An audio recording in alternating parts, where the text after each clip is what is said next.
अगर मैं last month और अभी तक की बात करूं तो लगभग हमारे 850 के अराउंड जो वो चालान हो चुके हैं, और उसमें जो टोटल चलानी अमाउंट है वो नियर अबाउट 35 लाख के अराउंड अमाउंट बनता है उसमें। तो अभी जिस तरह से वाहन चालक जो सड़कों पर वाहन दौड़ते हैं उनकी वायलेशन होती है, तो किस तरह से उनके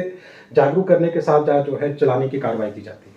फर्स्ट प्रायोरिटी तो जी हमारी यही रहती है कि वायलेशन नहीं हो, तो उसके लिए हम उनकी अवेयरनेस करते हैं, और इन केस फिर भी अगर अवेयरनेस के बावजूद भी कोई वायलेशन करता है तो फिर different section of motor vehicle act है, उसमें चलान किए जाते हैं। जैसे विदाउट हेलमेट हो गया, या फिर विदाउट सीट बेल्ट हो गया, या किसी के पास पॉल्यूशन सर्टिफिकेट नहीं है, या इंश्योरेंस नहीं है, या फिटनेस नहीं है, तो वो डिफरेंट सेक्शंस हैं, उसमें चलान होते हैं। जैसे विदाउट हेलमेट 1000 का चलान है, अगर इंश्योरेंस नहीं है तो 2000 का चलान है, जैसे किसी की फिटनेस नहीं है, वायलेशन ऑफ आरसी तो 3000, मतलब डिफरेंट टाइप ऑफ सेक्शंस के अकॉर्डिंग अमाउंट जो मोटर व्हीकल एक्ट में स्पेसिफाइड है उसके अकॉर्डिंग उनकी चलानी की जाती है। तो जिस तरह से वाहन चालकों को अवेयरनेस करने की बात जो है कही जाती है, तो इसके लिए कोई टाइम फिक्स रहता है, कोई मंथ फिक्स रहता है कि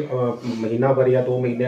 ऐसा जी अवेयरनेस तो हमारा डिपार्टमेंट का एक रेगुलर पार्ट है, उसमें हम हर टाइम जब भी रोड पे खड़े होते हैं तो अवेयरनेस करते हैं। लेकिन अगर स्पेसिफिकली बात करें तो जनवरी मंथ जो है वो स्पेसिफिकली जो अवेयरनेस मंथ गवर्नमेंट द्वारा डायरेक्शन दी गई है कि इस मंथ को पूरे के पूरे मंथ को अवेयरनेस मंथ सेलिब्रेट किया जाए। इसमें डे वाइज एक्टिविटीज़ जो हैं वो हमारे लिए स्पेसिफाइड हैं। जैसे एक था कि जो टैक्सी यूनियन या ट्रांसपोर्टर है उनको सड़क सुरक्षा नियमों के रिगार्डिंग ओथ दिलाई जाए। 1 और 2 जनवरी को हमने वो करना था। उसके बाद 8 और 9 तारीख को ये था कि जो भी पैदल लोग चलते हैं या साइकिल पे लोग चल रहे हैं या टू व्हीलर पे लोग चल रहे हैं तो उनको यातायात नियमों की जानकारी दी जाए, जैसे कि वो हेलमेट वगैरह का यूज़ करें। तो इस तरह जो भी दिन है उसके अकॉर्डिंग एक्टिविटी स्पेसिफाइड की गई हैं, उसके अकॉर्डिंग हम काम कर रहे हैं।